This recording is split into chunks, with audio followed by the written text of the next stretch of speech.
So I've already done this episode a couple of months ago on something called the feedback wheel, which is a tool that I really like and think is really great. But I realized as I was teaching it to people that not everybody was using it in the way that is going to be the most useful. And I realized one of the reasons is that not everything is feedback. And I had a really good discussion with one of my partners, Kier, about this. And they were saying, yeah, there are certain things that really aren't feedback. And they gave me some really good examples. And I was like, oh, that's cool. And there's also good feedback and not so good feedback, not so useful feedback. And so I decided today I'm going to do an episode on what feedback is, what feedback isn't, and what can make your feedback really excellent. Because as you know, I'm all for speaking up, standing up, rocking the boat, letting people know what's up. But it helps to know how to do it in a way that's useful for people. So that's what we're going to talk about today.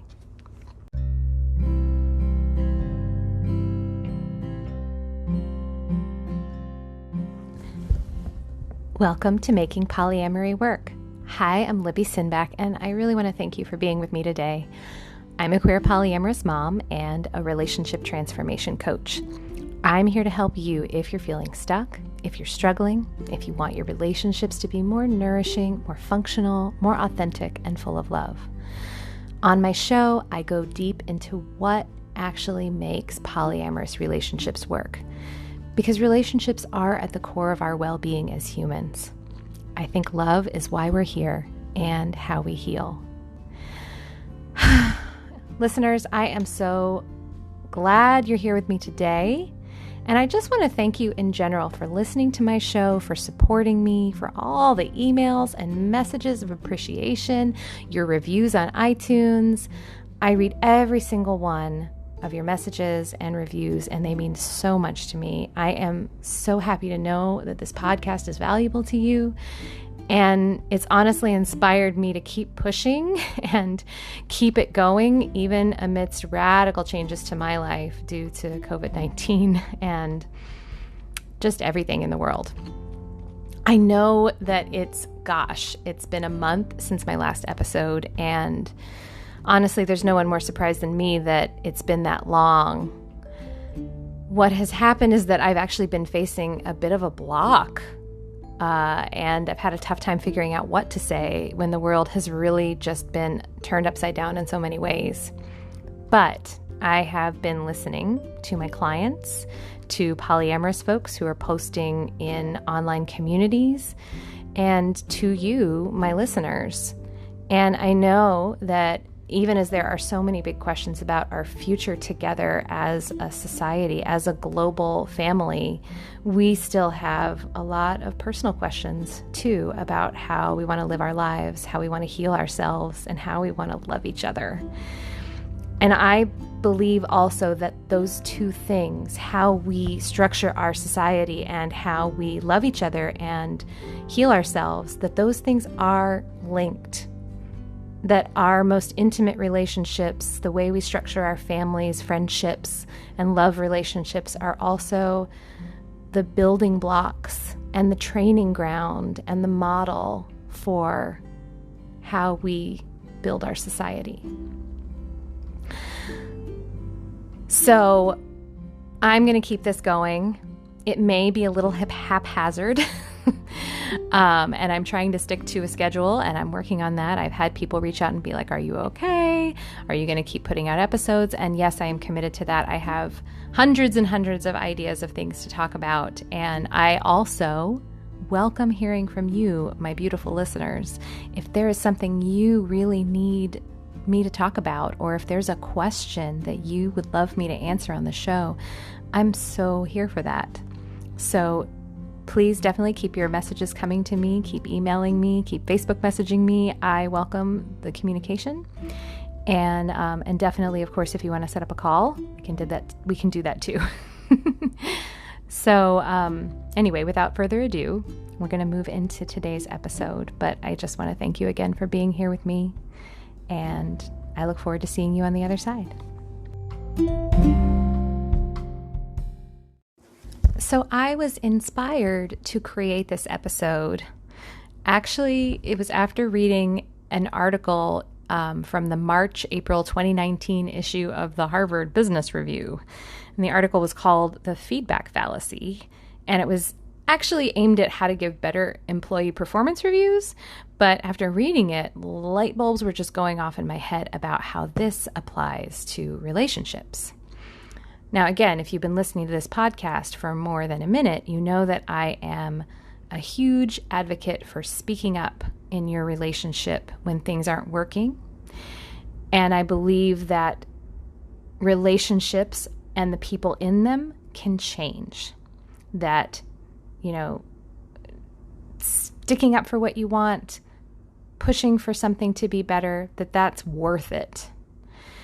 I'll go so far as to say that relationships are often the containers in which we grow, the catalysts for change, and the place where we flourish and stretch and, as I've said before, heal.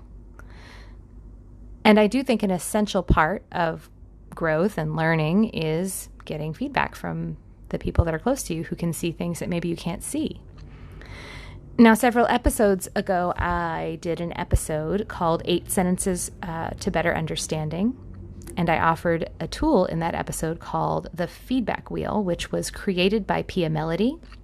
She's a psychotherapist, and it was popularized by the person that I train under. His name is Terry Real.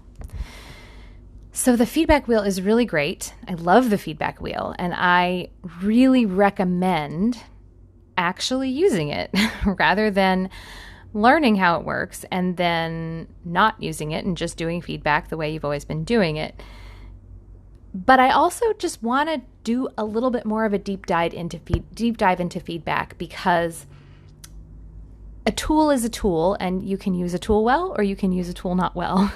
And so there's no magic tool that's going to make feedback great if you don't think about how you're using it.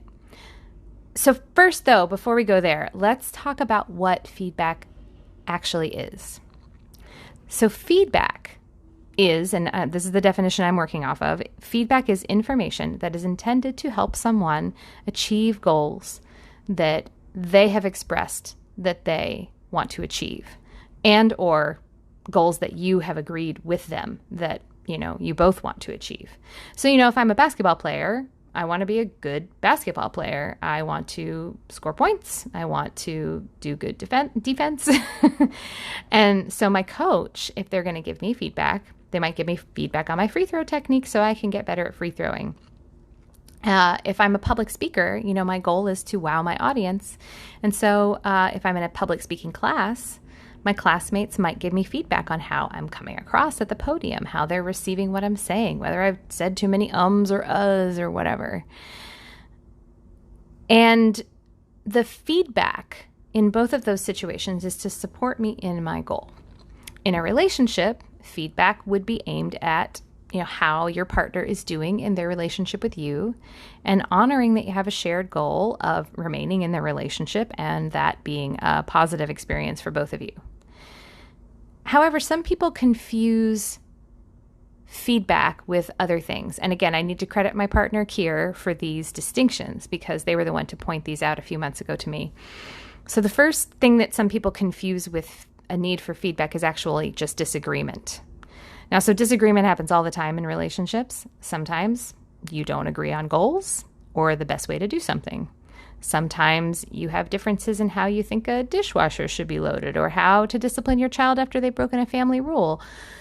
And disagreement is fine, but it's not the same as feedback. And treating a disagreement like what's required as feedback is a problem, because feedback, again, it assumes agreement. And so to give feedback about something that your person doesn't actually agree with you on, that can be disrespectful at best and kind of coercive and maybe controlling at worst. One reason why it might be tempting to assume feedback instead of disagreement is that I think disagreement is kind of messy and maybe messier than giving feedback. Also, disagreement can mean, well, we have some disharmony. We are not socialized to be okay with disharmony. I think our culture generally tells us disharmony is bad and it must be fixed right away, or we've got to create some distance from it, or whatever, that disagreement is something to either be fixed or to avoid. And I think disagreement's fine. Disagreement, though, can also be challenging for people who are used to being on the same page as their partner, or if they're used to just navigating their relationship by consensus. If you're not able to disagree well, you might just not want to acknowledge that it even is there. But if what is going on is disagreement, it doesn't have to mean there's anything wrong. It just means that now you have to proceed differently. You have to be slow and careful. You have to listen carefully and really take in each other's point of view. You have to have a lot of respect for the fact that you have different positions right now. And that's why, engaging in feedback can really throw a wrench in things. Sometimes it can be hard to know whether or not there actually is a disagreement. And this comes up a lot for polyamorous folks who have some kind of either explicit agreement or implicit expectation. And they each have different understandings about what is expected, or what the letter of the law of the agreement they have is. And that can mean that they think they have an agreement because they haven't discussed it, or they think they have, but it wasn't clear. And that can actually mean that they don't have agreement, but they think they do. And so here, if you notice, maybe we don't agree, before you dive into feedback, it's really good to check things out and see. Ask some questions and try to get more information about where your partner might be. I have a plan for going a whole lot deeper into disagreement and how to disagree well in a future episode. So stay tuned for that. But for now, it's just really important to know that disagreement is different from a moment where feedback is called for, because there's not necessarily a shared intent. And it's good to slow down and check to see if you're in agreement before assuming and then just going straight to feedback. So another thing that is not feedback is giving a correction. Now, correction is when you and your partner, or whomever you're speaking to, have already worked out what's supposed to happen. So you've not only agreed on the goal, but you've agreed on how you're going to get to the goal. And someone just lost track, or forgot, or dropped the ball in some kind of way, which is a normal thing to have happen, right? So correction should be pretty gentle, pretty straightforward, and pretty low stakes, because there's no, hey, here's your blind spot. There's a, hey, remember that thing that we agreed. An example here might be, maybe you've worked through your disagreement on how the dishwasher should be loaded, and now you have a plan that you both agree is exactly the right way to do it, but then your partner forgets to put the bowls on the top rack. So you just say, hey, remember we were going to put bowls on the top rack. Boom, correction. Ideally, this is a really small conversation and pretty chill, because, again, there's no tension around it. It's just simply you go at it with an understanding that humans forget things sometimes. Now, one reason why correction can be challenging is that we are sort of socialized to think that pointing out a mistake is criticism, and therefore we anticipate that being received defensively from the person receiving it. Or maybe we are defensive when we receive a correction. As writers like Brene Brown say often, perfectionism is rampant in Western culture. And so calling out mistakes might be seen as attacking or otherwise destructive. And so learning how to give correction is an art, for sure, if you giving it in a way that can feel not like criticism. Sometimes a reason that corrections are received poorly is maybe because there's annoyance around having to give a reminder. Maybe there's a story wrapped up in why something was forgotten, and that might be worth looking into. But it's also an art to learn to just receive correction and just go, yep, I missed that, or I messed that up, and it doesn't mean anything bigger about me or my character. I can screw up, but it doesn't mean I am a screw up. What you don't want is to be in a situation that, this is like a metaphor for this, but let's say you're driving somewhere and you're driving along and you're about to miss a turn, and one of the passengers gently reminds you that you're about to miss the turn, and Instead of going, oh yeah, you're right, and just like moving into the lane to make the turn, you bite their head off and, get all defensive about it, because that really doesn't serve anybody except maybe the oil companies. But let's not do that, okay? Anyway, so if you find yourself responding to correction with something sharp like I know, or gosh, get off my back, you might want to check yourself, because it might be that you do know, but you also forgot in that moment. And it's perfectly reasonable and even kind and not insulting to help you out. So side note here, correction can be tricky if you find yourself being in the position of regularly issuing a correction on something that you think you and your partner have agreed to.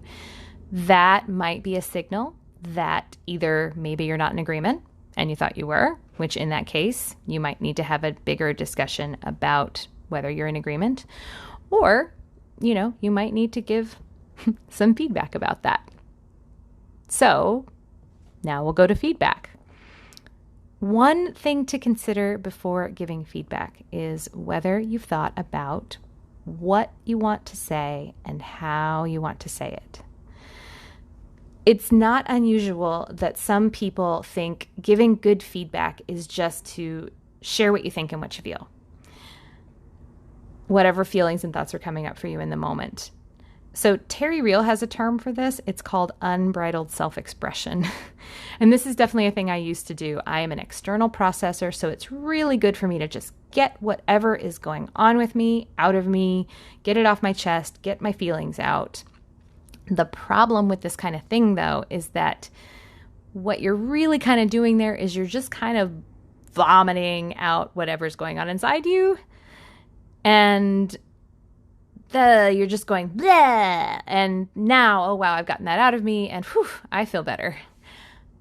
But the person you've just spoken to is now covered in your word vomit, and they now have to clean that up and sort through all of that for what is useful and actionable, and maybe process some of the things you might have said in that moment when you weren't thinking carefully that might have been hurtful or hard to hear or not true, or even things you didn't mean.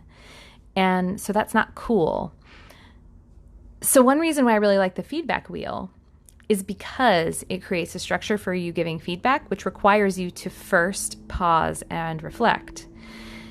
And I get it. If you're an external processor like I am, that can be challenging. But one useful tool that I use to get out of me what I need to say in a messy way before I share it with someone else is I write it out in an email that I don't send. Or I talk it out with someone else who is the person I don't have the feedback for. And I say, hey, you always have to ask for consent for that, and you have to make sure that they're okay hearing it, because they might, feel some tension about hearing your messy feedback about someone, especially if there's interconnectedness there. But, it can be really helpful to just kind of get it out and then sort through it. And then after you've done some sorting through, you share. That's been hugely helpful for me. Another useful thing to do when you're giving feedback is to follow the first item on Brené Brown's really excellent checklist for being ready to give feedback. I'm going to link that in the show notes because all of the items on that list are great, but I don't just want to go through every single one. You can read them. They're excellent. But the first one I think is really good, which is to make sure that you are willing to sit next to someone rather than across from them when you're giving feedback. This is so important because it's important when you're speaking to someone that you are coming from a same as place with the person you're talking to, rather than feeling like you're above them when you're sharing the feedback. Another way to put it is remembering love. Remember that the person you're talking to is someone you care about, and that you're not any better or smarter or anything more right than they are. And this also plays into one of the big mistakes I think people often make about feedback, which is that we think we can objectively tell someone how well they're doing at anything. So we tend to offer feedback as though it's just the objective truth. I'm going to tell you what's what. An example of this from my own life, let's say your partner is spending a lot of time on their phone, scrolling through social media, texting other partners when they're with you. And so your plan is to just give them the feedback that that's rude and it's inattentive and it's objectively not what you're supposed to be doing when you're spending time together. So, first of all, research says that we don't have access to the objective truth about another person. Instead, we are subject to something called the idiosyncratic rater effect. In a nutshell, researchers have found that when rating other people, 60% of what we rate them on is actually describing things about ourselves and not the other person. This goes back to what I say in an episode that I did called How Could You Think That About Me? And there's this quote from the Talmud, which is, we do not see others as they are, we see them as we are. I think it's kind of cool that science shows us something that religion already knew.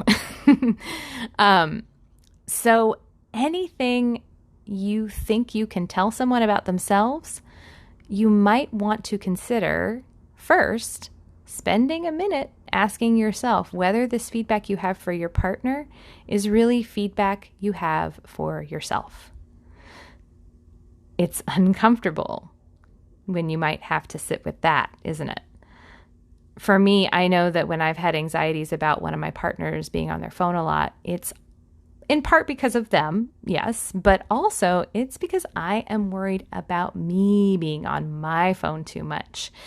I've in the past spent freaking hours on Facebook in just one day, and it sucked away so much otherwise productive, useful time.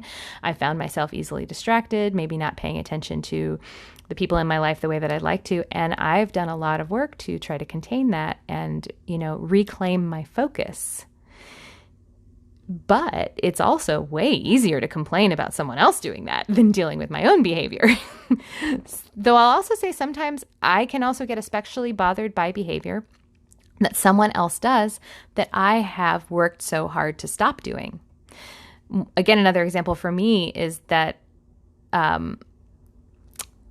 I have worked very hard I'm an only child, and I think I unwittingly picked up this habit of making everything in a conversation about me and making, and really centering myself. And I have had to make a concerted effort to make a lot more space for others in conversations, in social gatherings, and really practice being a good listener and holding lots of space. And so, of course, I can't stand it when I'm around people who act the way that I used to. But that's my shit, right? That's about me. It may not be about them. And I may be more sensitive to it and make bigger stories about it because of my own stuff rather than what the other person's actually doing. So it's really worth taking a look at yourself when you have feedback to give, because that colors it. And I think if you don't acknowledge that it colors it, then you are missing an opportunity there. However, sometimes it isn't really about you, or maybe it's only just partly about your behavior. In this case, you still don't have access to objective information about someone else's performance, behavior, whatever. And I would encourage you not to try. I definitely would encourage you not to try to tell someone else what they're thinking or what they're feeling or what they're intending. That's just a no-go. What you can tell your partner is about your experience, which is extremely valuable information. You just need to center it on what's going on with you. These are the two middle steps in the feedback wheel. First, you state the basic facts about what happened, and then you share what you experienced, how your brain interpreted that experience, and centering it very clearly on that, and then sharing what feelings came up for you. If you're a nonviolent communication person, this is all about using those I statements.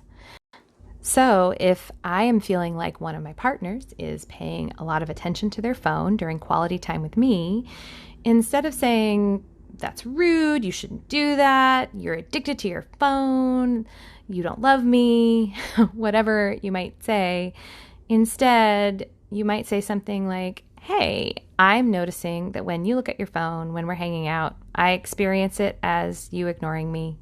It makes me feel like you aren't interested in paying attention to me. I don't like trying to talk to you when you appear to only be halfway listening. And it just really makes me feel neglected and ignored, and it hurts.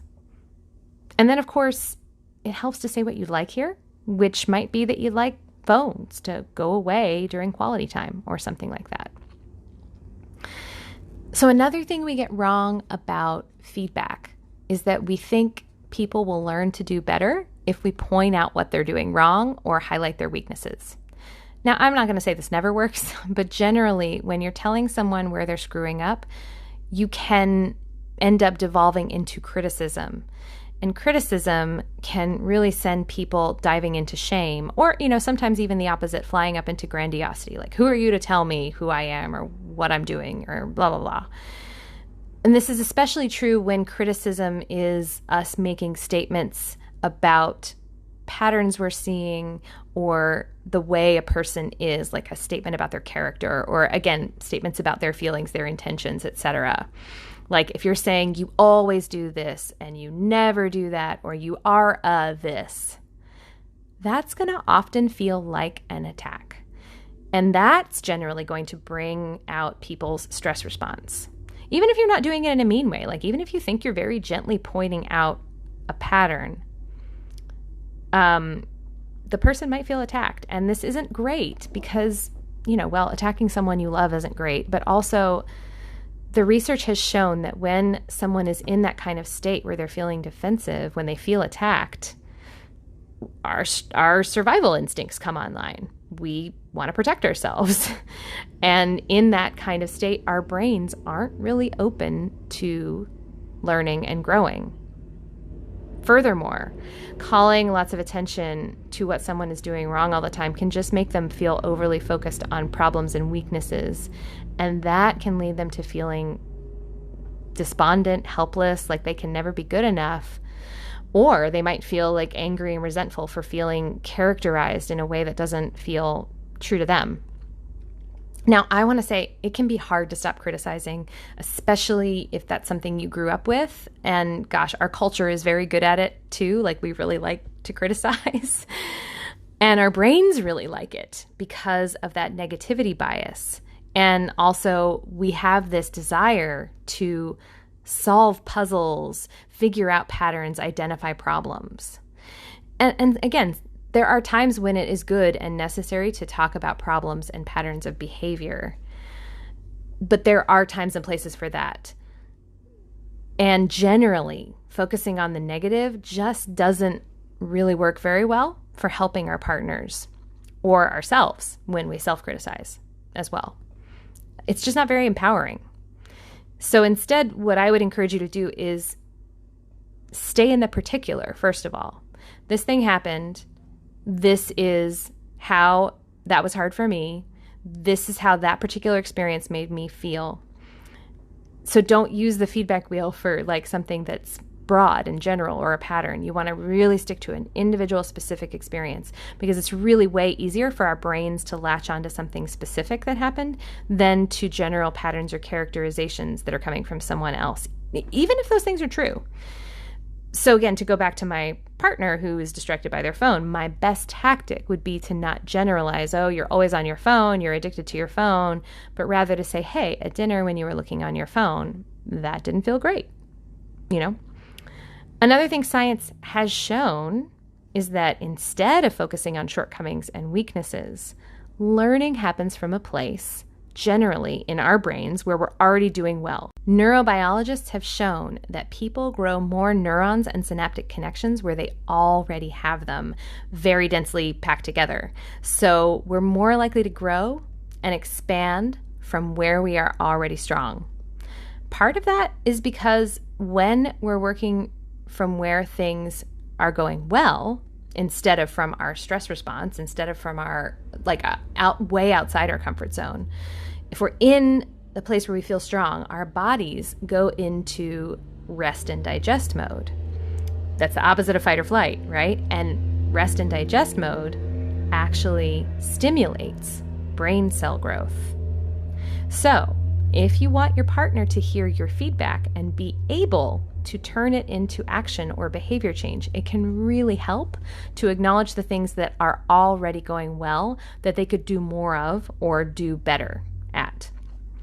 So again, to apply this to my phone distracted partner, I could harp on the fact that they're always on their phone, or I could say, I really love it when we are so deep into a conversation that we lose track of time. Or I love going on walks with you, or I love putting on music and just dancing in our living room. Those things feel really good to me. Can we do that right now? Focusing on what's good and what you want is also really empowering to your partner. You're telling them precisely how to make things good with you. And again, this is the last step of the feedback wheel. You can also take this step further with this information about neurobiology, though. So when you're thinking about what you really want to ask for, maybe start by thinking about what your partner is already doing well instead of where they're falling short. So an example here, let's say your feedback is that, you don't get enough intentional time with your partner and you wish that you had more dates together. And the problem is that your partner really struggles with thinking ahead and putting things on the calendar, but they're super good at coming up with fun ideas of things to do together. Maybe what you could say is, hey, would you be willing to make a list of 10 things we could do together on a date? And then maybe we can sit down together and schedule them, since I know that part's hard for you. See, it's like playing on their strengths. So one final thing that I'm going to say about giving good feedback is that we can also often misunderstand what the goal actually is or how we define excellence, basically. So where I'm coming from here is that it's common to think that there is some agreed upon objective good thing that we're shooting for. But we might be assuming that rather than getting clear on it and talking about it. I think it's possible to assume that there's some standardized idea of what it means to be a good person, what it means to be in a good relationship, what healthy means, etc. Now, as polyamorous people, I think we generally know this isn't true. Our choice to break with monogamy is built on the belief that there's not one right way to be. But I think some of us still find very attractive the idea that there is some clear standard that we're striving for. And I want to be clear, yes, there is a standard that we're striving for, but I think there's a lot of variation. And I think the love languages teach us that, right? That there are some ways that some people feel loved and other people don't. There's some things that feel good, like some people want to spend not a lot of time together, and some people want to spend every waking moment together. It's so varying. My objective good might be lots of transparency and sharing information and all of my feelings the minute I feel them. And some people might feel really good about that too, but someone that I'm close to might really value their privacy and only want to share certain kinds of things or only want to share things after they've chewed on them for a while. One partner might think that being on time, exactly on the dot, is exactly the best way to show love and show respect and show care, whereas another partner might think that showing grace and flexibility is the way to show love. And I don't think either is right or wrong. The truth is, excellence is really just the way Mr. Rogers put it. It's being the best version of exactly who you are. So it's really important when you think about the feedback that you want to give to take a step back from the stories you might have about what it means to say, be on time, or scroll through your phone, or not share everything with a partner the minute it comes up, or, those kind of things. And instead get curious about what it means to your partner if they're different from you, rather than immediately being critical of it or, asking them to do it differently. And also, when you are getting something that you want from a partner, or when you can see that they're putting some effort into making you happy, it's huge if you vocally acknowledge that. I've worked really hard to put this into practice in my own family and with my close people, just creating a culture of appreciation. And both for the ways that we're different that I see and value, and also the ways that we're in sync, or the ways in which people are really stepping up. It can actually be especially potent, though, to appreciate someone you love when they're doing something unintentionally and without putting any effort into it. It's just a natural part of who they are and how they are. Highlighting their good qualities and actions is one of the best ways to encourage someone you love to be even more of the best version of who they are. So to recap, not everything is feedback, and it's important to know what it is and what it isn't. Sometimes what could be going on is disagreement, or sometimes what's needed is actually a correction. And if you have determined that feedback is what you need to give, you want to pause and reflect first, get in the right headspace, and then be very intentional about how you give the feedback so that you're setting your partner up for success. Stay subjective, be specific, empower your partner with what they're doing well and can do more of, help them out, and stay open to different ways of being, and cherish each other for the things that you value.